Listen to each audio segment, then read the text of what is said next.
ప్రార్థన అడిగి వేడుకుంటున్నాము తండ్రి. అందరికీ వందనాలండి. మాది పశ్చిమ గోదావరి జిల్లా భీమవరం, ఉండి అనేటువంటి ప్రాంతాలు మీ అందరికీ తెలిసే ఉంటాయి. ఉండి పక్కన నకరాజుగుంట అనేటువంటి గ్రామంలో ఏఈఎల్సి ఆంధ్ర ఎవెంజలికల్ లోదన్ సంఘంలో అంటే మాకు ప్యారిస్ పాస్టర్ గారు అంటే అర్థమవుతుంది చాలా మందికి. ప్యారిస్ గురువుగా ఆ 3 సంఘాలకు ప్యారిస్ పాస్టర్ గారు నేను పనిచేస్తూ ఉన్నాను. సికింద్రాబాద్ గాంధీనగర్లో ఏసీటీసీ ఆంధ్ర క్రైస్తవ దైవజ్ఞాన కళాశాలలో బ్యాచులర్ ఆఫ్ డిగ్నిటీ అనేటువంటి డిగ్రీని 4వ సంవత్సరం నేను చదవడానికి వేదాంత విద్య అభ్యసించడానికి నేను ఇక్కడికి రావడం జరుగుతుంది 4 సంవత్సరాల నుంచి. ముఖ్యంగా గత సంవత్సరం ఇదే అక్టోబర్ నెలలో మీ మధ్య నేను వచ్చాను. నేను రావడానికి గల కారణం ఏంటంటే మా ప్రియులు అనిల్ గారి యొక్క అత్తయ్య గారి యొక్క ఊరిలో నేను ప్యారిస్ పాస్టర్ గారు పనిచేస్తూ ఉన్నాను. మరి ఆయన బట్టి వారికి ఇచ్చిన సత్యమణి గారిని బట్టి కుటుంబాన్ని బట్టి మీ మధ్యకు వచ్చానని చక్కటి వాక్యం కూడా నేను కూడా మీతో పాటు వినడానికి దేవుడు అనుగ్రహించిన తరుణాన్ని బట్టి నేను మీకు పరిచయం చేసుకుంటూ ఈ అవకాశం అనుగ్రహించిన అధ్యక్షుల వారికి చేరవచ్చిన మీ అందరికీ కూడా ప్రభు పేరట నాకు హృదయపూర్వకమైన వందనాలు మీ అందరికీ తెలియజేస్తున్నాను. దేవుడు మిమ్మల్ని అందరినీ దీవించును గాక. ఆమేన్. Thank you brother. మనం మంచిగా తెలుసుకున్నాం. దేవుడు వాక్యంతో మాతో మాట్లాడవచ్చుగా అటు వాక్యాన్ని మనకి పంచడానికి మన దర్శనాన్ని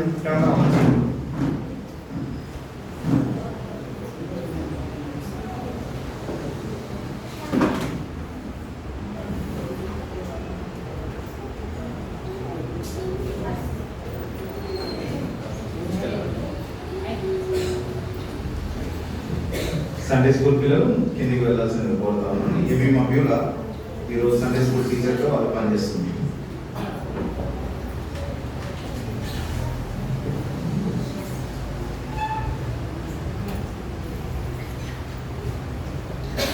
దేవుని కృపా మహోదైశ్వర్యాన్ని బట్టి ఇంతవరకు దేవుడు తోడుగా ఉండి మరోమారు ఇక్కడ నిలబడి మీతో వాక్యాన్ని పంచుకోవడానికి దేవుడు నాకు ఇచ్చినటువంటి తరుణాన్ని బట్టి సంఘం ఇచ్చిన అవకాశం బట్టి దేవునికి వందనాలు చెల్లిస్తా ఉన్నాను. కూడి వచ్చిన మీకు అందరికీ కూడా ప్రభు పేరిట వందనాలు.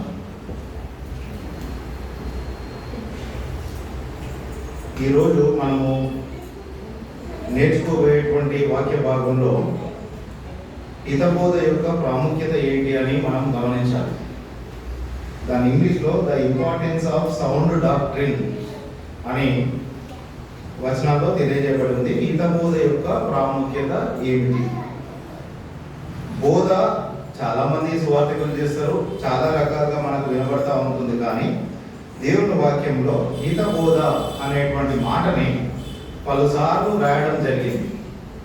మరి హితబోధ మనకంటే మంచి మాటలు చెప్పడం, హితవాక్యాలు చెప్పడము అనేటువంటి మాటని మనం సాధారణంగా వింటూ ఉంటాము. మరి హితబోధ అనేటువంటి మాటని ఇంగ్లీష్లో సౌండ్ డాక్ట్రిన్ అని పలకడం జరిగింది.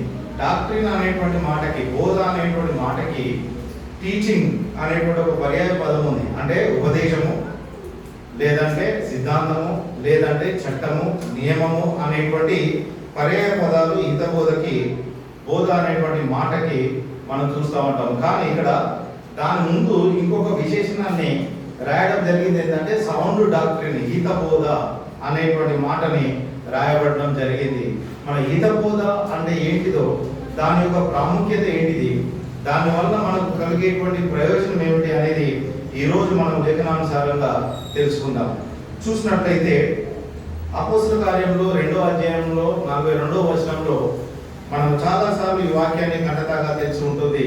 వీరు అని అనగా యేసుక్రీస్తు ప్రభులోకి బాప్తిసం పొందినటువంటి 3000 మంది వారు అపోస్తల యొక్క బోధయందు, డాక్ట్రిన్ ఆఫ్ అపోస్తల్స్ అని చెప్పి ఇంగ్లీష్లో రాయబడుతుంది. అక్కడ అపోస్తల యొక్క బోధ అని అక్కడ రాయబడింది. సో అపోస్తల యొక్క బోధయందు వాళ్ళు నిలకడగా ఉండి దాన్ని ముందుకు కొనసాగించేటువంటి వారిగా ఉన్నారు. మీరు అపోస్తల బోధయందును, సహవాసమందును, రొట్టె విరుచుట యందును ప్రార్థన చేయుట యందును ఎడతెగక ఉన్నారని అపోస్తల కార్యంలో 2:42 తెలియజేయబడింది. అక్కడ చెప్పినటువంటి మాట ఏంటంటే అపోస్తలుల యొక్క బోధ. తీతుకు రాసినటువంటి పత్రిక 2వ అధ్యాయము 1వ వచనాన్ని మనం ఒకసారి గమనించినట్లయితే, తీతుకు రాసినటువంటి పత్రిక 2వ అధ్యాయము 1వ వచనం నేను చదువుతాను చూడండి. నీవు హితబోధకు అనుకూలమైన సంగతులను బోధించుమన్నాడు. ఇక్కడ కూడా హితబోధ మామూలుగా బోధకు సంబంధించినటువంటి సంగతులను బోధించమని చెప్పట్లేదు, కానీ హితబోధకు సంబంధించినటువంటి సంగతులను బోధించమని చెప్తూ 7-8 వచనాలు కూడా కలిసి ఉన్నాయి. అందులో కూడా ఏమంటున్నాడంటే, నీ ఉపదేశం మోసం లేనిది గాను మాన్యమైనది గాను, చివరి 2 లైన్లు చదువుతున్నాను, నిరాపేక్షమైన హితవాక్యముతో కూడినదై ఉండవలెను. హితవాక్యము అని చెప్పి దానికి 7వ సంఖ్య ఇచ్చి కింద ఫుట్ నోట్లో మూల భాషలో ఆరోగ్యకరమైన వాక్యంతో అని చెప్తున్నాడు. ఈ హితబోధ లేదా హితవాక్యము అంటే మూల భాషలో దాని అర్థం ఏంటంటే ఆరోగ్యకరమైనటువంటి వాక్యము. ఆరోగ్యకరమైనటువంటి వాక్యము అనేటువంటి మాట ఉంది అని అంటే అనారోగ్యకరమైనటువంటి వాక్యం కూడా దాంతో పాటు ఉన్నది అని మనం గమనించాలి.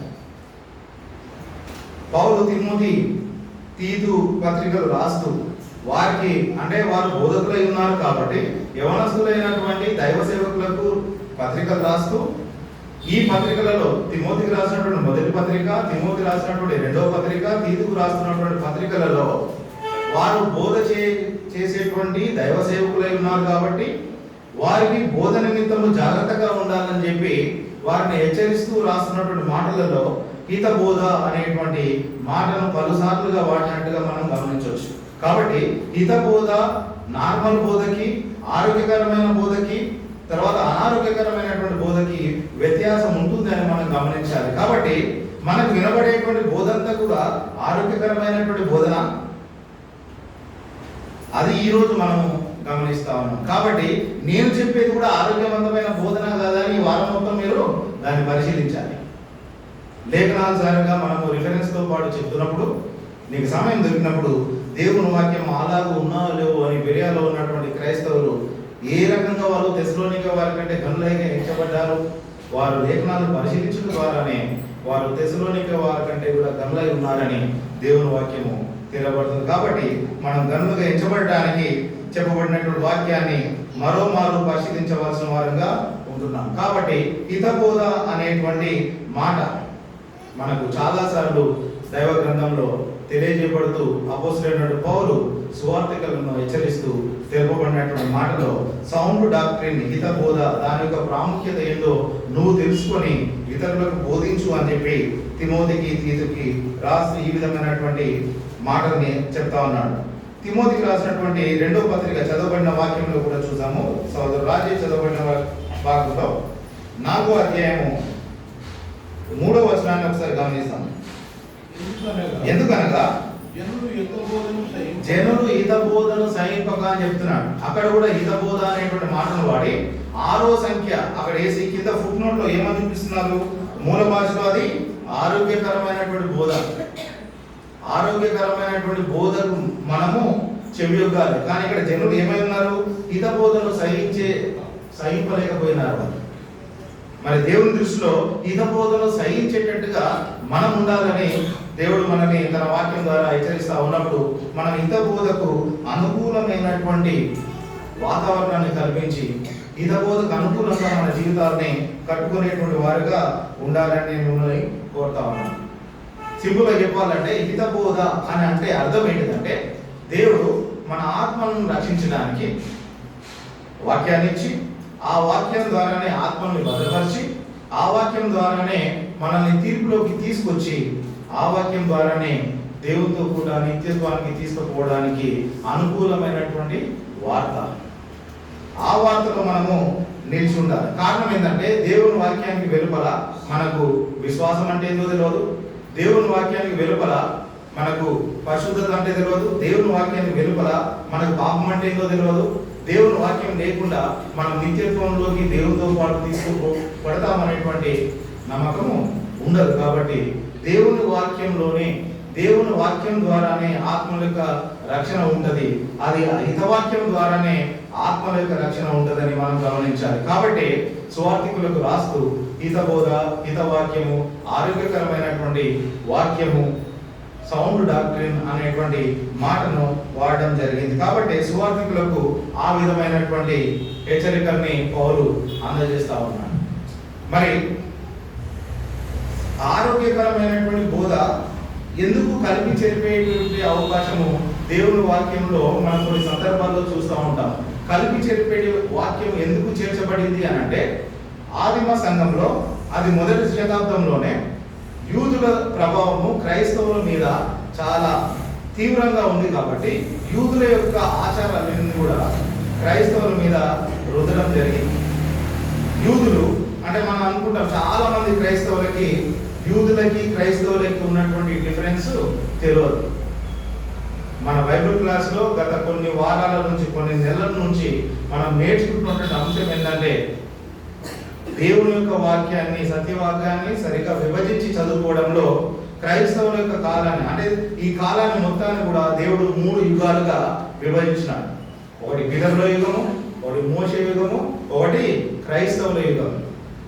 మేము ఇప్పుడు బైబిల్ క్లాస్లో మోషే యుగం గురించి చదువుకుంటా ఉన్నాము. తర్వాత క్రైస్తవ యుగం గురించి చదువుకునే అవకాశము సంఘ కాపరి ద్వారా మనకు ఏర్పాటు చేయబడింది. అట్లాంటి వాక్యాన్ని తెలుసుకున్నప్పుడు పితరుల యుగంలో దేవుడు ఇచ్చినటువంటి చట్టం ఏంటిది, పితరుల యుగంలో దేవుడు పితరులతో మాట్లాడినటువంటి మాటలు ఏంటి, వారికి ఇచ్చినటువంటి సందేశం ఏముంది. తర్వాత మోషే యుగంలో అంటే ధర్మశాస్త్ర కాలంలో దేవుడు ఇశ్రాయేలుతో మాట్లాడినటువంటి మాటలు ఏంటి, ధర్మశాస్త్రం ద్వారా పితరుల దేవుడు అయినటువంటి యెహోవా దేవుడు వారికి ఇచ్చినటువంటి సందేశం ఏంటిది. తర్వాత క్రైస్తవులైనటువంటి నేటికి మనకు దేవుడు ఇచ్చినటువంటి సందేశము, ఈ 3 కూడా ఒకటిగా లేవని మనం గమనించాలి. ఆ 3 యుగాల్లో దేవుడు ఆయా సందర్భాలను బట్టి వారికి ఇచ్చినటువంటి చట్టాలను బట్టి వారిని ముందుకు కొనసాగింపజేసినాడు. ఇప్పుడు ఇచ్చినటువంటి సందేశం ఏదైతుందో, అనగా ఇప్పుడు జీవించి ఉన్నటువంటి మన క్రైస్తవ యుగానికి దేవుడు ఇచ్చినటువంటి సువార్త, అది కొత్త నిబంధన అని మనము గమనించాలి. కాబట్టి మన పరిశుద్ధ గ్రంథంలో ఉన్నటువంటి కొత్త నిబంధన, పాత నిబంధన అనేటువంటి 2 గ్రంథాన్ని సరిగా విభజించి చదువుకున్నట్లయితే ఈ హితవాక్యం యొక్క ఉపయోగం ఏంటిది, హితబోధ యొక్క ఉపయోగం ఏంటిది, తద్వారా మనము ఏ రీతిగా నిత్యత్వంలోకి తీసుకుపోబడతామో తెలుసుకోగలుగుతాము. కాబట్టి దేవుడు ఈ సర్వాన్ని కూడా దేవుడు వాక్యంలో పెట్టి ఉన్నాడు. కాబట్టి దేవుని వాక్యము మనకు చాలా ప్రాముఖ్యమైనదిగా మనం ఎంచి దాన్ని ఆరోగ్యకరమైనటువంటి రీతిలో మనకి ఏ రకంగా తెలియజేశాడో ఆ రకంగా దాన్ని చదువుకొని ఆ రీతిగా మన ఆత్మీయ జీవితాలను కట్టబట్టుకొని ముందుకు కొనసాగాలని దేవుడు మనల్ని హెచ్చరిస్తా ఉన్నాడు. కొరింథీయులకు రాసినటువంటి 2వ పత్రిక 17వ వచనాన్ని మనం చాలాసార్లు చదువుకుని ఉంటాము. కొరింథీయులకు రాసినటువంటి 2వ పత్రిక 2వ అధ్యాయము 17వ వచనం. కావున ఈ సంగతులకు చాలిన వాడెవడు, మేము దేవుని వాక్యమును కలిపి చెరిపెడి అనేకుల వలె, మేము దేవుని వాక్యము కలిపి చెరిపెడు అనేకుల వలె ఉండక అని చెప్తున్నాడు.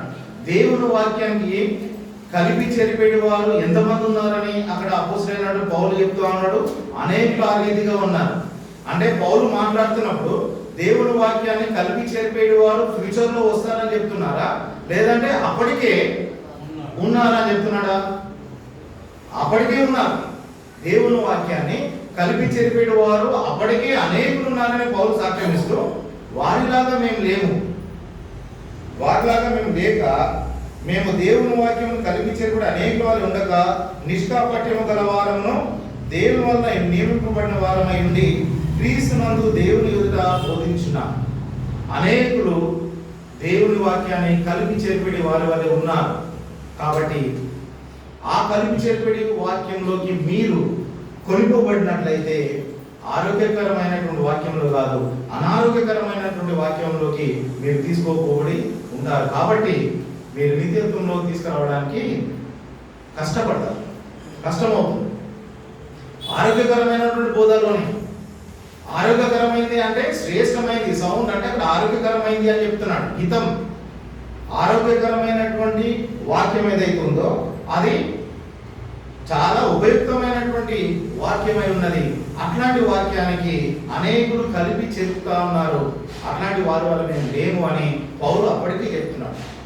అనేకులు అప్పటికి ఏ రీతిగా దేవుని వాక్యాన్ని కలిపి చెప్తున్నారు, చాలా ఉదాహరణలు మనము పరిశుద్ధ లేఖనాల ద్వారా మనం గమనించుకోగలుగుతాం. అట్లాంటి వారి వలె మేము లేక మేము ఆత్మతీవ్రత గలవారమై ఏ సంగతులు పరిశుద్ధాత్మను మాకు బోధించినాడు వాటినే మేము మీకు తెలియజేస్తున్నామని చెప్పి పౌలు ఇతర అపోస్తలులు సంఘాలకు ఉత్తరాలు రాసి ఈ రీతిగా తెలియజేస్తా ఉన్నారు. కాబట్టి అనేకులు దేవుని వాక్యాన్ని కలిపి చెప్తా ఉన్నారు.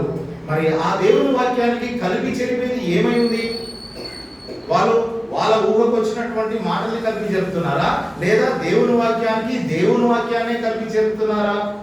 దేవుని వాక్యానికి దేవుని కలిపి అంటే ఇందులో యూదా మతస్థులు ఎవరైతే క్రైస్తవుల మీద వారి నమ్మకాన్ని కానీ వారి యొక్క విధానాన్ని కానీ ఆ యూదా మతంలో ఉన్నటువంటి వాటిని క్రైస్తవుల మీద ఇంప్లిమెంట్ చేయడానికి లేదా వారి మీద రుద్దడానికి ఏ విధమైనటువంటి ప్రయత్నాలు చేసినారో, మరి ఆ యూదా మతస్థులకు పట్టినటువంటి ఉపదేశం ఆల్రెడీ ఒకటి ఉంది.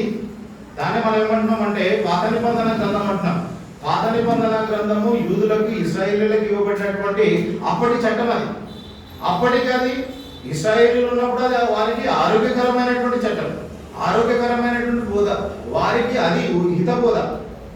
ఆ హితబోధ క్రైస్తవులైనటువంటి నేటి సమాజం పైన అది పనిచేయదు.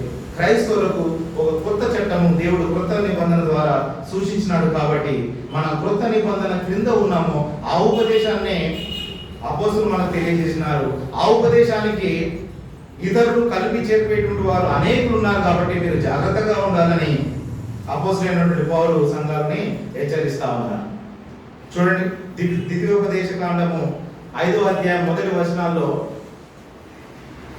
దేవుడు ఇశ్రాయేలుకు మోషే ద్వారా ధర్మశాస్త్రాన్ని అందించినప్పుడు ఒక మాట చెప్తాడు. ద్వితీయోపదేశ కాండము 5వ అధ్యాయము 1 నుంచి చూద్దాం. మోషే ఇశ్రాయేలులందరినీ మోషే పిలిపించి ఏం చెప్తున్నాడు ఇక్కడ? ఇట్లా నేను ఇశ్రాయేలులారా, నేను మీ వినికిడిలో నేడు చెప్పుచున్న కట్టడలను విధులను విని వాటిని నేర్చుకొని వాటిని అనుసరించి నడువుడి. మన దేవుడైన యెహోవా హోరేబులో మనతో నిబంధన చేసెను. యెహోవా మన పితరులతో కాదు, నేడు ఇక్కడ సజీవులమై ఉన్న మనతోనే ఈ నిబంధన చేసిన. ఇశ్రాయేలీయులతో దేవుడు చేస్తున్నటువంటి నిబంధన ఆ ముందున్నటువంటి పితరులతో చేస్తున్నటువంటి నిబంధన వంటిదా? ఆ ముందున్నటువంటి పితరులతోటి దేవుడు మన బైబిల్ క్లాస్ లో చాలా స్పష్టంగా తెలుసుకున్నాం ఏంటంటే ఇంటి యజమానితో దేవుడు ముఖాముఖిగా పితరుల యుగంలో మాట్లాడినాడు. మోషేతో ఈ నిబంధన ఇశ్రాయేలీయులకు చేస్తూ నేడు మీ ముందున్నటువంటి పితరులతో చేస్తున్నటువంటి నిబంధన కాదు ఇది. ఇప్పుడు సజీవమై ఉన్న మీతోనే నేను ఈ నిబంధన చేస్తున్నాను. మీ తర్వాత యుగంలో ఉన్నటువంటి క్రైస్తవులకు కూడా కాదు ఇది. ఇశ్రాయేలీయులకు ఇస్తున్నటువంటి నిబంధన అది మోషే నిబంధన, మోషే ధర్మశాస్త్రం అని దానికి పేరు. యెహోవా ధర్మశాస్త్రం, doctrine of Jehovah, doctrine of Moses అని దాన్ని పిలవడం జరిగింది. కాబట్టి ఇశ్రాయేలీయులకు ఇచ్చినటువంటి నిబంధన చట్టం వేరు, పితరులతో దేవుడు మాట్లాడినటువంటి చట్టం వేరు. నేడు క్రైస్తవులతో అనగా చివరిసారిగా మానవులకు ఇచ్చినటువంటి దేవుని నిబంధన వేరు. ఆ తర్వాత ఇక మానవ యుగం లేదు, తర్వాత కొత్త చట్టం అనేది ఏది లేదు. మనకి ఇవ్వబడిన కొత్త చట్టము కొత్త నిబంధన. ఆ కొత్త నిబంధనతో పాటే మన యొక్క ఆత్మల రక్షణ ఉంటుందని మనం గమనించాలి. కాబట్టి పూర్వకాలంలో పితరులతో మాట్లాడిన దేవుడు ఇశ్రాయేలుతో ఎబ్రీ 1:1 పూర్వకాలంలో నానా విధములుగా ప్రవక్తలతో పితరులతో మాట్లాడినటువంటి దేవుడు అంత్యకాలం అని నేడు ఎవరితో మాట్లాడినా ఆయన కుమారుని ద్వారా మనతో మాట్లాడినాడు. ఆయన కుమారుని ద్వారా మాట్లాడినటువంటి కొత్త నిబంధన మన ఆత్మను రక్షించడానికి దేవుని యొక్క వాక్యమై ఉన్నది. కాబట్టి ఈ కొత్త నిబంధనని అది అపోస్తలుల బోధ అన్నా, అది క్రీస్తు యొక్క బోధ అన్నా, యోహాను రాసినటువంటి 2వ పత్రిక 9వ వచనాన్ని ఒకసారి చూద్దాము. యోహాను రాసినటువంటి 2వ పత్రిక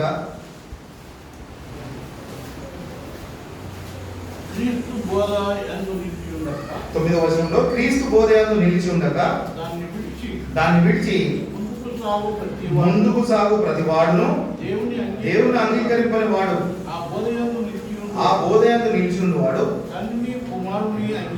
తండ్రిని కుమారుని అంగీకరించువాడు. క్రీస్తు ఎవడైనా నీ బోధ తేక మీ వద్ద వచ్చిన ఎడలా వాడిని మీ ఇంట చేర్చుకోవద్దు, శుభమని చెప్పవద్దు. శుభమని చెప్పువాడు వాని దుష్టక్రియలో పాలివాడను. ఇక్కడ ఏం చెప్తున్నాడంటే 9వ వచనంలో క్రీస్తు బోధ యందు నిలిచి ఉండక, డాక్ట్రిన్ ఆఫ్ క్రైస్ట్ అని ఇక్కడ ఇంగ్లీష్ లో రాయబడుతుంది.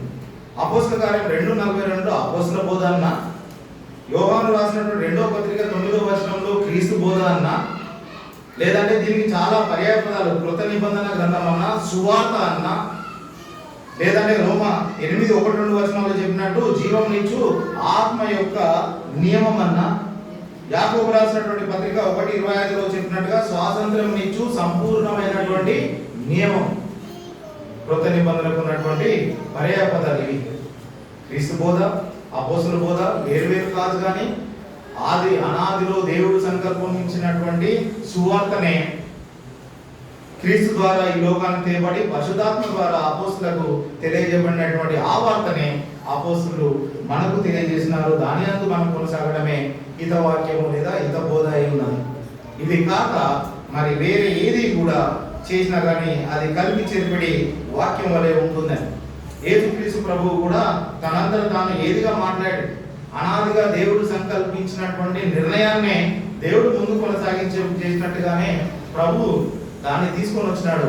ఆ తర్వాత పరిశుద్ధాత్ముడు కూడా తనంతట తాను ఏది మాట్లాడలేదు, కానీ దేవుని సంకల్పాన్ని మాత్రమే అపోస్తలులకు తెలియజేసినారు. అపోస్తలులు కూడా ఆత్మపూర్ణులై ఆ వాక్యాన్ని మనకు తెలియజేసినారు. కాబట్టి మనం ఆ వాక్యంలో నిలిచి ఉండి ముందుకు కొనసాగాలి, కానీ కలిపి చెరిపెడి వాక్యంలోకి మనము వెళ్ళడానికి లేదు. ఈ కలిపి చెరిపెడి వాక్యం అనేది మనకు ఆదిమ క్రైస్తవులు అంటే మొదటి శతాబ్దంలోనే యూదుల యొక్క ప్రభావం వలన, అంటే ఆనాడు ఉన్నటువంటి ఇశ్రాయేలీయులు మనకు బైబిల్ని అంటే లేఖనాలని క్రమంగా విభజించుకున్నట్లయితే మనకు ఈ అవగాహన క్లారిటీగా వస్తుంది. ఇశ్రాయేలీయులు ఎవరు, క్రైస్తవులు ఎవరు, పితరులు ఎవరు, మోషే యుగం ఏంటిది, పితరుల యుగం ఏంటిది, క్రైస్తవ నేటి క్రీస్తు యుగం ఏంటిది అనేది మనకు ఒక క్లారిటీ వస్తుంది.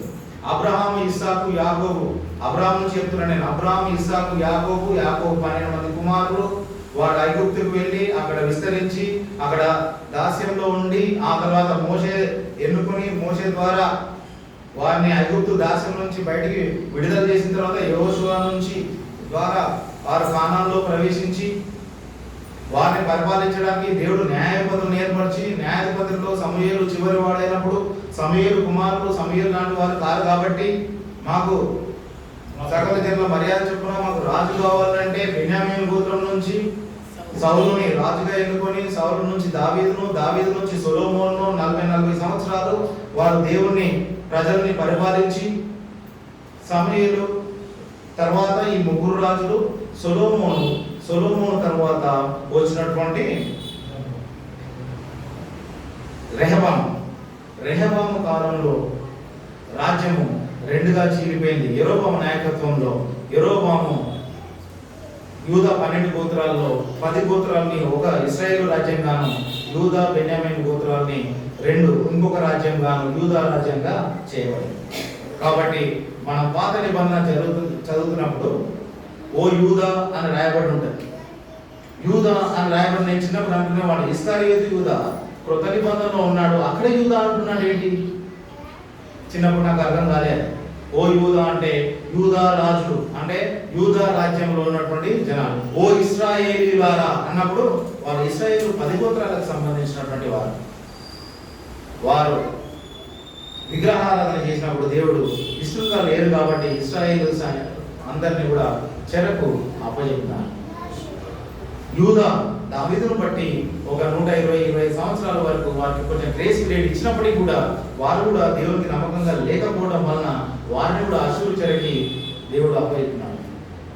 కాలం పరిపూర్ణమైనప్పుడు క్రీస్తు ప్రభుని ఈ లోకంలో పంపి మనందరి పాపం నిమిత్తము ఆయన విమోచన ప్రయత్నంగా ఆయనని బలిగా చేసినాడు. కాబట్టి దేవుని వాక్యాన్ని సరిగా విభజించి చదువుకున్నప్పుడు ఆ సందర్భము అది ఎవరితో మాట్లాడుతున్నారు అనేది మనకు తేటగా తెలియజేయబడుతుంది. కాబట్టి ఇక్కడ కలిపి చెరిపెడి దేవుని వాక్యము ఎక్కడ వచ్చిందని చెప్తున్నాం మనము? యూద మతం ద్వారా క్రైస్తవుల మీద రుద్దపడడం జరిగింది. అపోస్తుల కార్యములు 15వ అధ్యాయాన్ని ఒకసారి మనం గమనించినట్లయితే మొదటి వచనాన్ని, అపోస్తుల కార్యములు మొదటి వచనం, ఆదిమ సంఘంలోనే ఆదిమ క్రైస్తవులైనటువంటి వారిపైనే ఈ విధమైనటువంటి కలిపి చెరిపెడి బోధ ఒకటి వచ్చింది. అది ఉదాహరణగా మనం ఇక్కడ చూస్తా ఉన్నాము. అపోస్తుల కార్యములు 15వ అధ్యాయం 1వ వచనాన్ని చూసినట్లయితే కొందరు యూదయ నుండి వచ్చి మీరు మోషే నియమించిన ఆచారం చొప్పున సున్నతి పొందితేనే గాని రక్షణ పొందలేరని సహోదరులకు బోధి. ఇక్కడ చాలా గమనించాలి మీరందరూ. వీళ్ళు ఏం చెప్తున్నారు అని అంటే, యూదయ నుండి కొందరు వచ్చి మోషే నియమించిన ధర్మశాస్త్ర ప్రకారము సున్నతి పొందితేనే రక్షణ పొందలేరు. అది ఎవరు సున్నతి పొందితేనే రక్షణ పొందలేరు అనేటువంటి ఆజ్ఞ లేదా ఆ క్రమము ఎవరి ద్వారా వచ్చిందని చెప్తున్నారు? వాళ్ళే మోషే ద్వారా వచ్చిందని చెప్తున్నారు. మరి మార్కు సువార్త 16వ అధ్యాయము 15-16 వచనాల్లో దేవుడు ఏం చెప్తున్నాడు? యేసుక్రీస్తు ప్రభువు వారు మీరు సర్వలోకం వెళ్ళి సర్వ సృష్టికి సువార్త ప్రకటించుడి, నమ్మి బాప్తిసం పొందినవాడు రక్షింపబడును అనేటువంటి బోధ ఎవరిది? యేసుక్రీస్తు. యేసుక్రీస్తు బోధ నమ్మి బాప్తిసం పొందినవాడు రక్షింపబడును అనేది వీళ్ళేం చెప్తున్నారు? ఆ రీతిగా యేసుక్రీస్తు ప్రభువు వారిని నమ్మకం ఉంచి బాప్తిజం పొంది రక్షణ పొందినటువంటి క్రైస్తవుల వద్దకు కొందరు యూదయ నుంచి వచ్చి వారు ఏం చెప్తున్నారంటే, మోషే నియమించిన ధర్మశాస్త్ర ప్రకారము మీరు సున్నతి పొందితేనే గాని రక్షణ పొందలేరు అనేటువంటి అడిషనల్ ఒక బోధని కలిపి చెబుతా ఉన్నారు. దాన్నే ఆ కింద 10వ వచనంలో ఏమంటున్నారు చూద్దాం. కనుక మన పితరులైనను మనమైనను మోయలేని కాడిని శిశుల మెడ మీద పెట్టి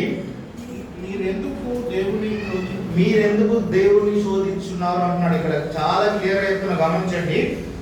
కనుక మన పితరులైనను మనమైనను మోయలేని కాడి. ఈ మోయలేని కాడి ఏంటిది? ధర్మశాస్త్రం అనేటువంటి మోయలేని కాడిని శిశుల మెడ మీద పెట్టి, శిశులు అంటే ఎవరు? క్రైస్తవులు. అపోస్తల కార్యం 11:26లో చెప్పినట్టుగా అంత్యోక్యలో ఉన్నటువంటి శిశులనే క్రైస్తవులు అనబడినట్టుగా ఆ క్రైస్తవుల మీద వీళ్ళు ఏం చెప్తున్నారు? మోషే ధర్మశాస్త్రం అనేటువంటి కాడిని తీసుకొచ్చి వారి మెడ మీద పెట్టి వారిని ఏం చేస్తున్నారంటే దేవుణ్ణి శోధించుతున్నారు. అంటే కలిపి చేర్పడే వాక్యము దేవుని సేవ చేయడమా శోధించడమా? కలిపి చేరితే ఏమది? దేవుణ్ణి శోధించడం. కాబట్టి చాలా సంఘాల్లో సేవ అనే పేరు మీద ఏం జరుగుతుంది? దేవుణ్ణి శోధించడం అనేది జరుగుతుంది. ధర్మశాస్త్రము అది మనకు బాల శిక్షకుడే, బేస్ అది మనము వర్ణమాల నేర్చుకునేటప్పుడు, అక్షరాలు నేర్చుకునేటప్పుడు ఆ నుంచి నేర్చుకుంటాం, డైరెక్ట్ గా పుస్తకం నుంచి చదవరు.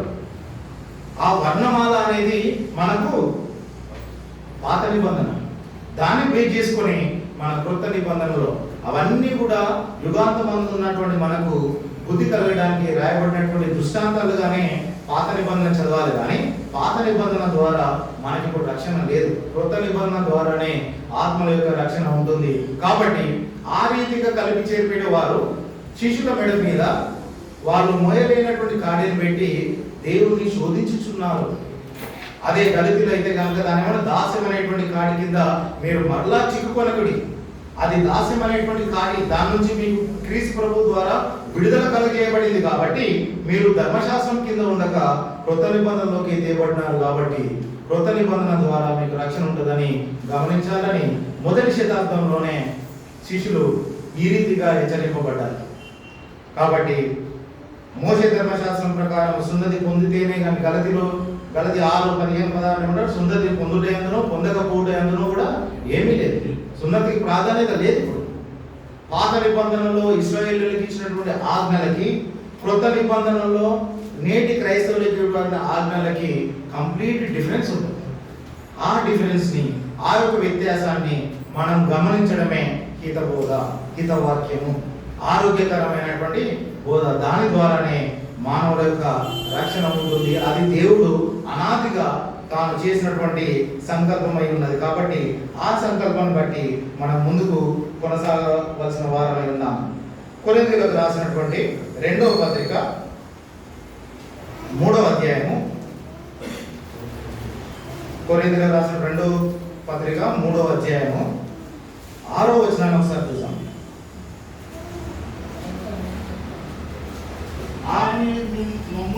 ఆయనే మమ్మును క్రొత్త నిబంధనకు అనగా అక్షరంలో కాదు కానీ ఆత్మకే పరిచారులు అవటకు మాకు సామర్థ్యం కలిగించి ఉన్నాడని చెప్పి అపోస్తలుడైనటువంటి పౌలు ఈ అపోస్తలుల గురించి మాట్లాడుతూ, ఆయనే మమ్మును దేనికి దాసులుగా పరిచారులుగా నియమించినాడు దేవుడు అని చెప్తున్నాడు. ఆయనే మమ్మల్ని క్రొత్త నిబంధనకు అనగా అక్షరంలో కాదు గాని అని మాట వాడినాడు. మరి ఇక్కడ అక్షరం అంటే ఏంటిది? పాత నిబంధన. అక్షరము చంపును, ఆత్మ జీవింపజేయని. అక్షరమునకు మేము పరిచారకులం కాదు, పాత నిబంధనకి మేము పరిచారకులు కాదు. నేటి క్రైస్తవులకు దేవుని ద్వారా, ఆయన కుమారుల ద్వారా, అపోస్తుల ద్వారా ఇవ్వబడినటువంటి క్రొత్త నిబంధనకే మేము పరిచారకులము. కానీ ఆత్మకే పరిచారకులం అవటకు దేవుడు మాకు సామర్థ్యాన్ని కలిగించినాడు. అపోస్తులకు సామర్థ్యము క్రొత్త నిబంధన బోధించడానికి. ఆ అపోస్తుల బోధ ద్వారానే మానవుల యొక్క రక్షణ ఉంటుంది. ఎందుకంటే అది నివారణ చేయబడినటువంటి చట్టం. బ్రిటిష్ వారు మనల్ని పరిపాలించినప్పుడు ఉన్నటువంటి నియమాలు ఇప్పుడు మనకు ఉన్నాయా? ఆ కాలంలో అవి అనుకూలమైనటువంటి గవర్నమెంట్ ఏర్పాటు చేసుకున్నటువంటి నియమాలు. మరి ఈ కాలంలో మనం ఏర్పాటు చేసుకున్నటువంటి నియమాలు వేరే. ఈ కాలంలో ఉన్నటువంటి నియమాలని ఆ కాలంలో ఉన్నటువంటి నియమాలతో మనం పోల్చి చేసుకున్నట్లయితే మనం తప్పు చేసిన వారు అవుతాం. కాబట్టి కొత్తది వచ్చి ఉండగా, నివారణ చేయబడింది ఒకటి ఉండగా, ఇప్పుడు నిలిచి ఉన్నటువంటి చట్టంలో, అంటే క్రొత్త నిబంధన చట్టంలో, అంటే అపోస్తలుల యొక్క బోధలో, అంటే క్రీస్తు యొక్క బోధలో, అంటే ఆత్మ మనకు అనుగ్రహించినటువంటి జీవం ఇచ్చేటువంటి నియమంలో మనం ముందుకు కొనసాగవలసిన వారమై ఉన్నాము. కాబట్టి మరి పాత నిబంధన ఏదైతే ఉందో, ధర్మశాస్త్రము ఎవరి మధ్యవర్తిత్వం వచ్చింది? మోషే ద్వారా. అయితే మరి క్రొత్త నిబంధన ఎవరి ద్వారా వచ్చిందంటే యేసుక్రీస్తు మధ్యవర్తిత్వాన మనకు అందజేయబడినటువంటి నియమం. ఎడ్ల యొక్క కోడెల యొక్క రక్తం ద్వారా వచ్చినటువంటి నిబంధన వంటిది కాదు. నిష్కల్మషమైనటువంటి గొర్రెపిల్ల వంటి రక్తమైనటువంటి క్రీస్తు రక్తం ద్వారా కడగబడి మనకి ఇవ్వబడినటువంటి క్రొత్త నిబంధన. ఆయన రక్తం ద్వారా మనకు అందించబడినటువంటి క్రొత్త నిబంధన యేసుక్రీస్తు మధ్యవర్తిత్వాన క్రైస్తవులకు ఇవ్వబడినటువంటి నియమంలోనే మనం కొనసాగకుండా అటు ఇటు కలిపి చెరబెట్టి వాక్యానికి మనం లోనై ఉంటే మనము హితబోధలో ఉన్నటువంటి వారము కావు అని మనం గమనించాలి. కాబట్టి ఇంతవరకు నేను చెప్పిన దాంట్లో హితబోధ అంటే మీకు అర్థం కావడానికి కొన్ని ఉదాహరణలతోటి నేను చూపించినాను. మరి హితబోధ యొక్క ప్రాముఖ్యత ఏంటంటే అది ఆత్మను రక్షించడానికి అదే మార్గం. ఆ మార్గం తప్ప వేరే మార్గం లేదు. క్రైస్తవులుగా మనకు ఉన్నటువంటి ఒకే ఒక నిరీక్షణ ఏంటంటే మనము మరణాంతరం కూడా జీవించే ప్రదేశాన్ని గురించి వెతుకుతున్నటువంటి వారు. చాలా మంది మనల్ని అపహాస్యం చేస్తూ ఉంటారు. ఉన్న జీవితాన్ని వదిలేసి మీరు చనిపోయిన తర్వాత దాని గురించి ఆలోచిస్తారేంట్రా బాబు అని. మన జీవితము మరణాంతరం కూడా జీవించేటువంటి వారమే ఉన్నాము. మనకు 2 శాశ్వతమైనటువంటి ప్రదేశాలు ఉన్నాయి. అక్కడ మనం జీవించడానికి మనం ఈ లోకంలో ఉండగానే సిద్ధపాటు చేసుకుంటున్నాం అనేటువంటి నిరీక్షణ ఉన్నటువంటి వారంగా ఉన్నాము. కాబట్టి మనకు ఆ స్థితిలోకి చేరుకోవడానికి, ఆ నిత్యత్వంలో ప్రభువుతో గడపడానికి మనకి ఇవ్వబడినటువంటి ఈ హితబోధ మానవులకు చాలా ఉపయుక్తమైనటువంటి బోధాన్ని మనం గమనించాలి. కొరింథీయులకు రాసినటువంటి మొదటి పత్రిక 1వ అధ్యాయము, అపోస్తలుడైన పౌలు కొరింథీయులకు రాసినటువంటి మొదటి పత్రిక 1వ అధ్యాయము 21వ వచనాన్ని చూద్దాం. దేవుని జ్ఞానానుసారంగా లోకము తన జ్ఞానం చేత దేవుని ఎరుగకుండినందున సువార్త ప్రకటనలో వెలితనం చేత నమ్మువారిని రక్షించుటకు దేవుని దయాపూర్వక సంకల్పం ఏంటంటే, ఎవరైతే దేవుని యొక్క వాక్యాన్ని పై వచనంలో చెప్తాడు కదా, శిలువను కూర్చున్న వార్త 18వ వచనంలో, శిలువను కూర్చున్న వార్త నశించిన వారికి వెలితనం కానీ రక్షింపబడుతున్న మనకు దేవుని యొక్క శక్తి అని మీరు ఏదైతే వెలితనము దేవుని వాక్యం అని అనుకుంటున్నారో, ఆ వెలితనం అనేటువంటి సువార్త వలన మిమ్మల్ని రక్షించడానికి దేవుడు ఏర్పాటు చేయబడినటువంటి సంకల్పము. అది దయాపూర్వకమైనటువంటి సంకల్పం. అది జగదుత్పత్తి కంటే ముందే దేవుడు నిర్ణయించినటువంటి సంకల్పం. కాబట్టి యేసుక్రీస్తు ప్రభువు వారు వచ్చిన, పరిశుద్ధాత్ముడు వచ్చిన, అపోస్తులైన ఆ క్రమంలోనే బోధ చేసినారు. కానీ దానికి అటు కానీ ఇటు కానీ కలిపి చేరిపెడే వాక్యాన్ని, దేవుని యొక్క సంకల్పం అనాదిలో జగదుత్పత్తి కంటే ముందు తెలియజేయబడినటువంటి వాక్యాన్ని వారు క్రైస్తవుల యొక్క రక్షణ కొరకు తెలియజేయబడినారు. అదే రోమాలో కూడా అంటాడు కదా, యూదులకేమి గ్రీస్ చేసేసుకునేమి దేవుని శక్తి అనేటువంటి సువార్త వల్లనే రక్షణ ఉంటుంది. సువార్త అనేది దేవుని యొక్క శక్తి, మానవుని రక్షణ సువార్తలో పెట్టినాడని మనము గమనించాలి. కాబట్టి ఎఫెసీయులకు రాసినటువంటి పత్రిక 1:13లో కూడా ఈ రకమైనటువంటి మాటను వాడతాడు. ఎఫెసీయులకు రాసినటువంటి పత్రిక 1వ అధ్యాయం 13వ వచనంలో గమనిస్తే, మీరును సత్యవాక్యమును అనగా మీ రక్షణ సువార్తను విని, ఇక్కడ ఏమని చెప్తున్నాడు ఎఫెసీ సంఘానికి రాస్తూ, మీరును సత్యవాక్యమును అనగా మీ రక్షణ సువార్తను విని, ఇక్కడ మీ రక్షణ సువార్త అని అంటున్నాడు. తెసలోనికి రాసినటువంటి 2వ పత్రిక 2:14లో ఈ విధంగా అంటున్నాడు. తెసలోనికి రాసినటువంటి 2వ పత్రిక 2వ అధ్యాయము 14వ వచనంలో ఈ విధంగా అంటున్నాడు, మీరు ఇలాగూ రక్షింపబడి మన ప్రభు అయిన యేసుక్రీస్తు యొక్క మహిమను పొందవలనని ఆయన మా సువార్త వలన మిమ్మల్ని పిలిచెను. అక్కడ ఎఫెసీయులకు రాస్తూ మీరు సత్యవాక్యం అనగా మీ రక్షణ సువార్తను అన్నాడు. ఇక్కడ ఏమంటున్నాడు, మా సువార్త వలన మిమ్మల్ని పిలిచాను. అక్కడ మీ రక్షణ సువార్త అన్న, మేము పిలిచేటువంటి మా సువార్త అన్న, అపోస్తల కార్యం 2:42లో అపోస్తల యొక్క బోధ అన్న, యోహాను రాసినటువంటి 2వ పత్రిక 9వ వచనంలో క్రీస్తు బోధ అన్న, అది కొత్త నిబంధనలో ఉన్నటువంటి దేవుని యొక్క నియమము, చట్టమై ఉన్నదని మనం గమనించాలి. కాబట్టి ఆ నియమం ప్రకారము మనం ఉన్నట్లయితే ఆత్మల యొక్క రక్షణ దాని ద్వారానే కలుగ చేయబడుతుంది. కాబట్టి హితబోధ అనగానేమి, హితబోధ ద్వారానే ఆత్మల యొక్క రక్షణ ఉంటుందని మనం ఈ వాక్యాల ద్వారా మనం గమనించుకోగలుగుతాం.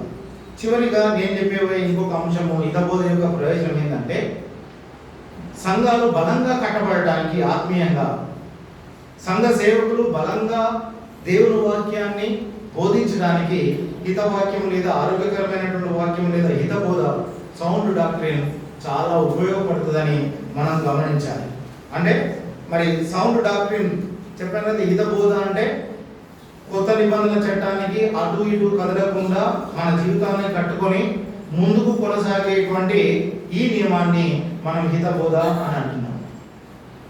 ఒకవేళ అటు ఇటు కదిలినట్లయితే ఏం మాట్లాడతాం మనము, ఏ ఎండో కాకుండా కొడతారు వాళ్ళంటే, ఏ ఎండలో వేరే ఉంటుందా?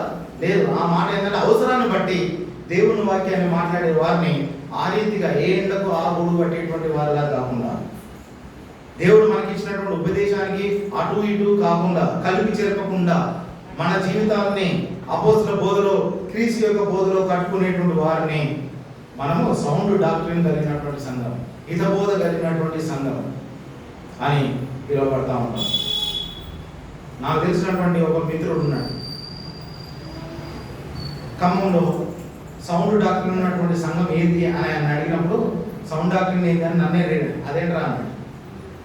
మరి తనైతే మంచి బైబిల్ క్లాస్లో ప్రొఫెసరు, నేషనల్ బైబిల్ క్లాస్ కాలేజ్లో పెద్ద పెద్ద పట్టాలు తీసుకున్నటువంటి వ్యక్తి, ఇంగ్లీష్లో కరెస్పాండ్ చేయగలుగుతాడు, అమెరికా సపోర్ట్ ఉంటుంది, అన్ని రకాలైనటువంటి మంచి తెలివైనటువంటి వాడు. అయినప్పటికీ హితబోధ అనేటువంటి వాక్యానికి అతనికి మీనింగ్ తెలియదు. మరి సంఘాన్ని నడిపిస్తున్నటువంటి వారికి, బోధకులకు హితబోధ సౌండ్ డాక్ట్రిన్ సంబంధించినటువంటి అవగాహన ఉండాలి. ఆ అవగాహన లేకపోతే మనము మనల్ని రక్షించుకోలేము, మన సువార్త విన్నటువంటి వాళ్ళను కూడా రక్షించుకోలేని పరిస్థితిలో ఉంటాం. కాబట్టి వాక్య బోధకులకు, వాక్యోపదేశకులకు సౌండ్ డాక్ట్రిన్ గురించి సంపూర్ణమైనటువంటి అవగాహన ఉండాలి. అప్పుడు దుర్బోధ నుంచి మనము రక్షించగలుగుతాం సంఘాన్ని. సంఘము ఆత్మీయంగా అభివృద్ధి చెందుతుంది. అనొచ్చు మీరు, అరే సంఘమే కదా, అభివృద్ధి చెందుతుంది కదా. అభివృద్ధి మనం ఏం చేస్తాము? సంఖ్యలో చూస్తాము, ఆర్థికంగా చూస్తాము, కనబడేటువంటి విధానాన్ని బట్టి చూస్తాము. కానీ ఆత్మీయంగా మనం వచ్చినప్పుడు మనం ఏ రీతిగా ఉన్నాం, సంఘాలు డెవలప్ అయితే నంబర్లో కనిపిస్తుంది, ఆర్థికంగా కనిపిస్తుంది. కానీ దేవుని యొక్క వాక్యంలో నువ్వు నిలిచి ఉన్నామా లేదా అని కొలమానం వేసినప్పుడు మనం ఎక్కడ నిలబడతాం అనేది మనం గమనించుకోవాలి. కాబట్టి అందరికీ ఏముంటుందంటే, అరే వాళ్ళు చెప్పేది బైబిలే కదా, ఇది బైబిలే కదా. ఆ వేరియేషన్ వాక్య బోధకులు, క్రీస్తు సంఘంలో ఉన్న వాక్య బోధకులు కూడా ఆ రకమైనటువంటి పూర్తి అవగాహన లేదు. సభ్యులు అంటారేమో, సభ్యులకు తెలియక అరే అది బైబిల్లోనే ఉంది, ఇది బైబిల్లోనే ఉంది, వాళ్ళు చెప్పేది బైబిలే, మనం చెప్పేది బైబిలే. ఒక పాట ఉంటారు, దావీదు వలనే నాట్యమాడి తండ్రిని స్తుతించేదను. ఎక్కడుంది ఇది? బైబిల్లోనే ఉంది. తంబుర సితార నాదముతో క్రీస్తును వేడగరారండి, ఇద్దరు ముగ్గురు కూడిన చోట ఉంటానని నా స్వామికి. మరి ఇది ఎక్కడుంది? బైబిల్లో ఉందా? ఆ రీతిగా తంబుర సితారతో యేసు ప్రభు యేసు స్వామిని కొలిచినట్టు ఉందా? అది ఆ డిఫరెన్స్ ని మనము కలుపుకోవాలి, తెలుసుకోవాలి. తంబుర లేదా ఇవ్వండి ఉంది, వాయిద్యాలు ఏమంటూ ఉన్నాయి, సితార లేదంటూ ఉంది, గిరక తప్పట్లు ఏమంటూ ఉన్నాయి, చప్పట్లు ఏమంటూ ఉన్నాయి. కానీ అవి ఎవరికి ఇవ్వబడినాయి? కీర్తనల గ్రంథము 81వ అధ్యాయం 2వ వచనాన్ని చూసాం. ఆ ఒక డిఫరెన్స్ మనం తెలుసుకోగలిగినటువంటి వారమై ఉండాలి. అప్పుడు క్రైస్తవులకు ఇవ్వబడినటువంటి ఉపదేశం ఏంటి? ఆ ఉపదేశ క్రమంలో మనం అటు ఇటు కదలకుండా ముందు కొనసాగేటువంటి వారంగా ఉంటాం. కీర్తనల గ్రంథం 81 2వ వచనాన్ని చదువుదాం. కీర్తనయుతుడి గిరక తప్పడ పట్టుకొనుడి, స్వరమండలమును మనోహరమైన సితారాను వాయించుడి, అమావాస్య నాడు కొమ్ముడి, మనం పండుగ ఆచరించు దినమగు పున్నము నాడు కొమ్ముడి. ఇది క్రైస్తవులకు కట్టడా ఉంది అక్కడ. ఇశ్రాయేలుల కట్టడ యాకోబు దేవుడు నిర్ణయించినటువంటి చట్టం. యాకోబు దేవుడు ఇశ్రాయేలులకు ఇచ్చినటువంటి చట్టంలో అవి అంగీకరింపబడ్డాయి. కానీ నేటి క్రైస్తవుల్లో అవి లేవు. ఆ డిఫరెన్స్ వాక్య బోధకులకు తెలుసుకున్నట్లయితే వారు హితవాక్యాన్ని, ఏ అపోస్తులైతే ఆత్మకి మనల్ని అప్పచెప్పాలనుకుంటున్నారో ఆ క్రమంలోకి తీసుకురావడానికి ఈ వాక్యము మనకు హెచ్చరికగా ఉంటుంది. తెస్సలోనికి రాసినటువంటి 2వ పత్రిక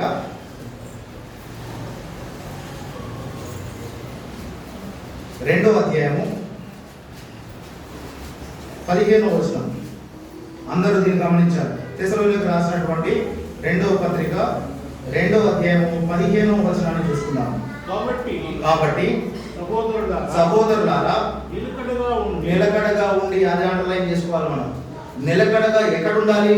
మా నోటి మాట వలనైనను మా పత్రిక వలనైనను మీకు బోధింపబడిన విధులను చేపట్టడంలో. ఏ పత్రికల ద్వారానైతే, ఏ బోధల ద్వారానైతే అపోస్తులు బోధించినారో వాటిని చేపట్టాలి. వాటి అందే నిలకడగా ఉండాలి, వాటి అందే నిలిచి ఉండాలి. వాటి అందు నిలిచి ఉండక అటు ఇటు కదులుతాను, ఏంటో కాకుడు పడతాను, ఏ అవసరానికి ఆ వాక్యాన్ని బోధిస్తాను అనుకునేటువంటి వారికి అది కాదు. దేవుని వాక్యము వాటి అందు నిలిచి ఉండాలి. ఏ నోటి మాట వలనైనను పత్రిక వలనైనను అపోస్తులు చెప్పినటువంటి మాటలను మాత్రమే మనం చేపట్టవలసిన వారం. కానీ మనకు ఏది నోటికి వస్తే అది చెప్పి దాని జనాల్ని ఆ రీతిగా దేవుని నుంచి దూరం చేసేటువంటి వాటిలో మనం పడకుండా జాగ్రత్త పడాలి. గలితీయులకు రాసినటువంటి పత్రిక 1వ అధ్యాయము 6వ వచనాన్ని కూడా చూసినట్లయితే గలితీయులో ఉన్నటువంటి సంఘానికి రాస్తూ గలతీలో ఉన్నటువంటి విశ్వాసులు, వారి విశ్వాసం సన్నగిలిపోయి, వారి విశ్వాసం చెడిపోయి, వారు అటు ఇటు తిరిగి మూల పాఠాల ఎందుకు వచ్చినారు కాబట్టి వారిని కూర్చున్నటువంటి ప్రసవ వేదన నాకు మరోమారు కలుగుతున్నదని అపోస్తలుడైన పౌలు భారంతో రాస్తూ 6వ వచనంలో ఏం చెప్తున్నాడో చూసాం. క్రీస్తు కృపను బట్టి మిమ్మల్ని పిలిచిన వారిని విడిచి భిన్నమైన స్వార్థ తట్టుకు మీరింత త్వరగా తిరిగిపోట చూడగా నాకు అపోస్తలుడైన పౌలుకి అంతగా దేవుని వాక్యంలో మర్మాన్ని వివరించి చేసినటువంటి సంఘమైనప్పటికీ వారు ఇంత త్వరగా భిన్నమైన సువార్త తట్టుకు మీరు తిరుగుతారంటే నాకే ఆశ్చర్యం అవుతుంది అంటున్నాడు. తర్వాత అది మరొక సువార్త కాదు, అది వేరే సువార్త కాదు, వేరే గ్రంథాలు తీసుకొచ్చి దేవుని యొక్క వాక్యాన్ని కలిపి చెప్పేది కాదు. ఎన్నో ఉన్నారు కదా, మోషే ధర్మశాస్త్రం ప్రకారము మీరు సున్నతి పొందితేనే కానీ రక్షణ పొందలేరు. అది ఎక్కడుంది? ఈ పరిశుద్ధ బైబిల్లో ఉన్నటువంటి వాక్యాన్ని తీసుకొచ్చి నేటి శిష్యులైనటువంటి క్రైస్తవులకు ఇచ్చి వారి మెడపైన మోయలైనటువంటి కాడిని పెట్టినారు. ఆ భిన్నమైన సువార్త తట్టుకు మీరు ఇంత త్వరగా తిరిగిపోతారంటే నాకు ఆశ్చర్యం కలుగుతున్నది. అది మరి ఒకటి కాదు, సువార్త కాదు కానీ క్రీస్తు సువార్తను చెరుపుకొని మిమ్మల్ని కలవరపరచువారు కొందరు ఉన్నారు. ఇప్పుడైతే అనేక ఆ రీతిగానే ఉన్నారు కాబట్టి మనము జాగ్రత్తగా ఉండాలి. తర్వాత మేము మీకు ప్రకటించిన సువార్త కాక మరి ఒక సువార్తను మేమైనను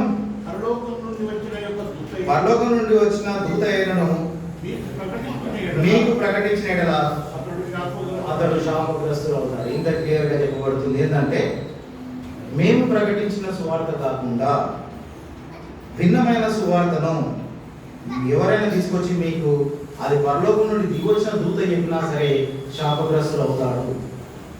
మరి మనము ఆ శాపానికి గురి కావాలని దేవుని కోరికగా ఉంటుందా, లేదంటే దేవుని యొక్క మార్గంలో నడిచేటువంటి వారిగా మనల్ని దేవుడు కోరుకుంటున్నాడా మనం ఆలోచించుకోవాలి.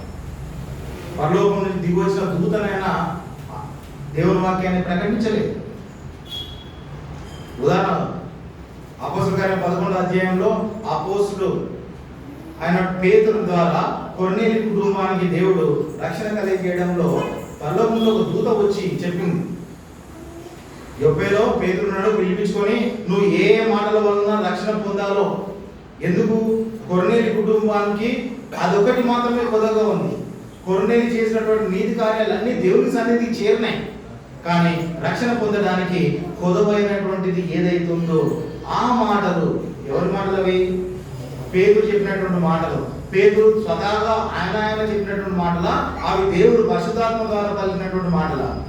పరిశుద్ధాత్మ ద్వారా పలకబడినటువంటి మాటల ద్వారానే నీకు రక్షణ ఉంటుంది. కాబట్టి నువ్వు వెళ్ళి యొప్పేలో ఉన్నటువంటి పేతురును పిలిపించుకొని దేవుని వాక్యం విను అని చెప్పి దూత ద్వారా ఆ వర్తమానాన్ని పొందుకున్నాను. కాబట్టి పేతురు వచ్చి కొర్నేలి కుటుంబానికి స్నేహితులకి వాక్యాన్ని పూర్తిగా విశదీకరించిన తర్వాత ఆ పొదువైనటువంటి ఒకదాని నిమిత్తము వారందరూ కూడా అక్కడ బాప్తిసం పొందినారని మనం గమనించాలి. కాబట్టి ఏ నియమం ద్వారా, ఏ చట్టం ద్వారా, ఏ కృత నిబంధన నియమం ప్రకారము రక్షణ ఉంటుందో ఆ మాటల్ని అపోస్తలులు తెలియజేస్తారు. దానికి విరుద్ధంగా దేవదూతని పరలోకం నుంచి దేవదూత దిగొచ్చింది. యొప్పేలో ఉన్నటువంటి పేతురుని పిలిపించుకొని ఇంత తతంగం చేయమని చెప్పింది. పరలోకం దేవదూత వచ్చి చెప్తే నేను నమ్మనా? కొర్నేలి నమ్మడా? నీకు ఒక తక్కువ ఉంది, నువ్వు బాప్తిసం ముందు కొర్నేలి అంటే కొర్నేలి ముందర దేవదూతనే వచ్చి చెప్తున్నాడు. కానీ దేవదూతలు కూడా ఆ రైట్, ఆ యొక్క ఆధిక్యతను దేవుడు ఇవ్వలేదు. కానీ అపోస్తులకి, నేటి క్రైస్తవులకి ఆ రకమైనటువంటి అధికారాన్ని దేవుడు ఇచ్చినాడు. కాబట్టి దాన్ని బట్టి మనము మన ఆత్మీయ జీవితాన్ని మెరుగుపరుచుకోవాల్సిన వారు ఉన్నాయి. కాబట్టి ఒకవేళ దానికి అటు ఇటు అయితే ఆ దేవదూతైన శాపగ్రస్తులు అవుతాడు. అంతటి వారే శాపగ్రస్తులు అయితే మనం ఏ రకంగా ఉంటాం అనేది గమనించుకోవాలి. చివరిగా తిమోతి రాసినటువంటి మొదటి పత్రిక 4వ అధ్యాయం, చాలా సార్లు మనం చదువుకునేటువంటి వాక్యమే. 4వ అధ్యాయం 16వ వచనాన్ని చూసినట్లయితే, తిమోతి మొదటి పత్రిక నిన్ను గూర్చియు నీ బోధన గూర్చియు జాగ్రత్తగా కలిగి ఉండము, వీటిలో నిలకడగా ఉండము, నీ వీలాలు చేసి నిన్నును నీ బోధ విను వారిని రక్షించుకోను. ఒకవేళ నీ బోధన గురించి నువ్వు జాగ్రత్తగా ఉంటే, అంటే వాక్య సేవకులకు వాక్య బోధకులకు అపోస్తులైనటువంటి పౌలు ఇస్తున్నటువంటి హెచ్చరిక ఏంటంటే, నిన్ను గురించి నీ బోధన గురించి నువ్వు జాగ్రత్త పడినట్లయితే నువ్వు మాత్రమే కాదు కానీ నీ బోధ విన్నటువంటి వారు కూడా రక్షింపబడతారు. ఒకవేళ ఈ బోధ యందు నేను పరీక్ష చేయకుండా ప్రభు యొక్క బోధలోనో లేదంటే అపోస్తుల యొక్క బోధలోనో పరిశుద్ధాత్ముడు ఏ రకమైనటువంటి బోధ మనకు నేర్పినాడో అందులో ఉండకుండా కలిపి చెరిపిడే వాక్యాన్ని నేను చేసినట్లయితే నేను మాత్రమే శాపగ్రస్తులను అవుతానా? నా బోధ విన్నటువంటి వారు కూడా అవుతారా?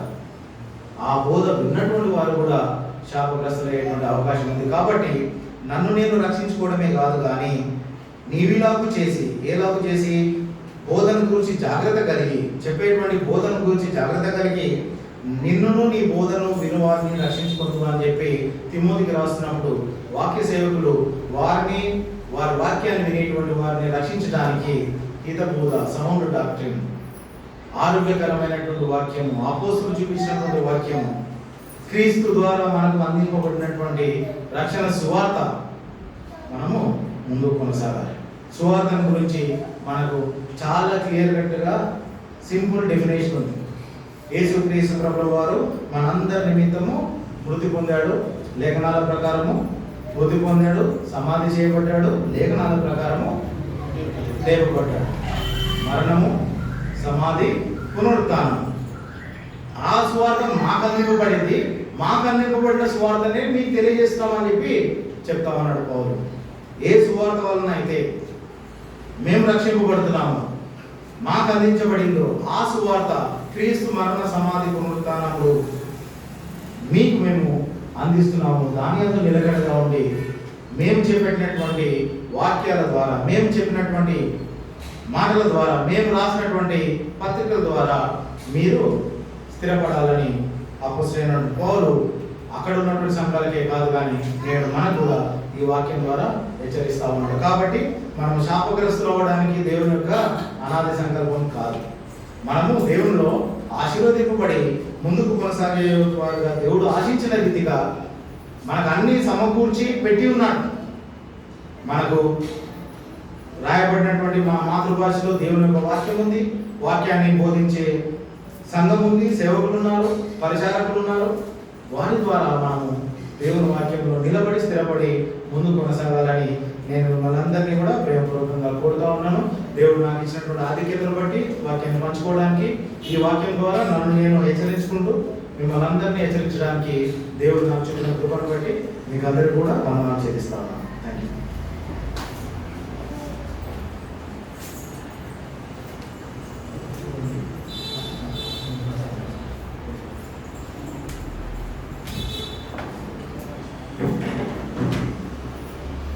దేవుని వందనాలు తెలుస్తున్నాం. ఇంతవరకు హితబోధ యొక్క ప్రాముఖ్యత అంశం మీద అనేక విషయాలు. హితబోధ యొక్క ప్రాముఖ్యత ఏంటంటే చెప్పేవారు వినేవారు కూడా గ్రహించాలి, అది కరెక్టా కాదని. అదే మెయిన్. దానివల్ల మనం రక్షించబడతాం. కాబట్టి మన వాక్యాన్ని మనం తెలియజేసిన కృష్ణకి వందనాలు తెలుస్తున్నాం. ఆయన దేవుడు మంచి ఆరోగ్యాన్ని, మంచి జ్ఞానాన్ని దయచేసి సంఘంలో ఇంకా బాగా వాడబడాలని, ఆధ్యాత్మికంగా సంఘాన్ని నడిపించాలని మన ప్రజల్లో జ్ఞాపకం చేసుకున్నాం. అలాగే మన ఆరాధన ముఖ్యమైన బలం చేయడం, బలం చేయడం ముందు కొన్ని హెచ్చరిక మాటలు మన సంఘం జీవనం ద్వారా మనం తెలియజేస్తాం.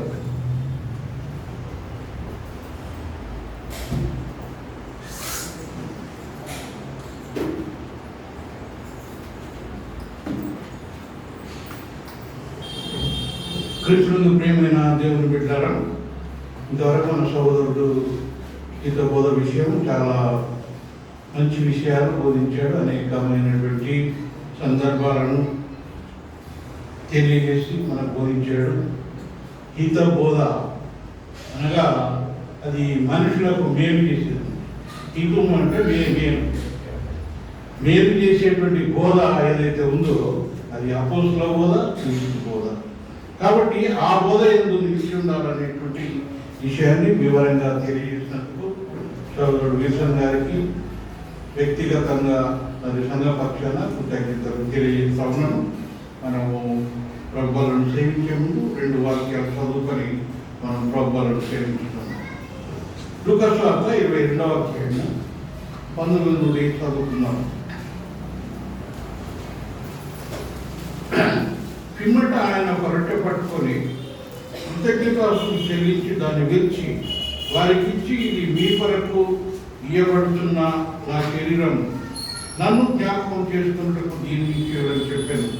ఆ ప్రకారమే భోజనమైన తర్వాత ఆయన గిన్నెలు పట్టుకొని, ఈ గిన్నె మీ కొరకు చిందింపబడుతున్న నా రక్తమునైన కొత్త నిబంధన. కాబట్టి ప్రియమైనటువంటి దేవుని బిడ్డలారా, క్రొత్త నిబంధనలో ఇచ్చినటువంటి ఏదైతే యేసుక్రీస్తు ఆజ్ఞాపించాడో ఇది చేయడానికి మనం అందరం కూడా మరి ప్రయాసపడాలి. దీంట్లో పాల్గొనడానికి మనం ఎల్లవేళలా సిద్ధంగా ఉండాలి. దీనికి కావలసినటువంటి యోగ్యతలను మరి క్రీస్తులోనికి బాప్తిసం పొందిన ప్రతి ఒక్కరు కూడా వారి రక్షణను కొనసాగించుకోవడానికి ప్రతి ఆదివారము ఈ యొక్క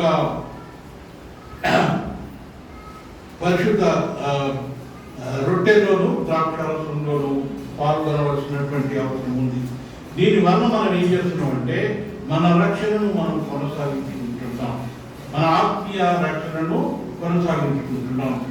ఒకవేళ మనం వెహికల్ నడిపించే వాహనం అయితే పెట్రోల్ అయిపోతే మనం ఏం చేస్తాం, పెట్రోల్ బంక్ దగ్గర పోయి నింపుకుంటాం.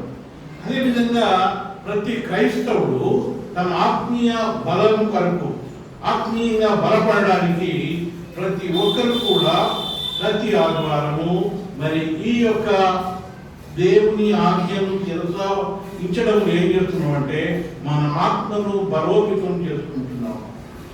ఒకవేళ మనం కనుక దీన్ని నిర్లక్ష్యం చేసినట్లయితే మనం ఏమవుతామంటే మరి పెట్రోల్ లేని బండిలాగా మన క్రైస్తత్వం లేని క్రైస్తవం అయిపోతాం. దయచేసి గమనించి దీనికి యోగ్యులైన వారు ప్రతి ఆదివారము మీ సొంత రక్షణను కొనసాగించుకోవడానికి ఈ యొక్క పరిశుద్ధ సంస్కరణలో పాల్గొనాలని మరి దేవుని వాక్యం ద్వారా హెచ్చరిస్తూ నేను ముగిస్తా ఉన్నాను. మరి ప్రతి ఒక్కరికి ప్రార్థన చేయవలసిన వారు ముందుకు రావాలని కోరుతాను.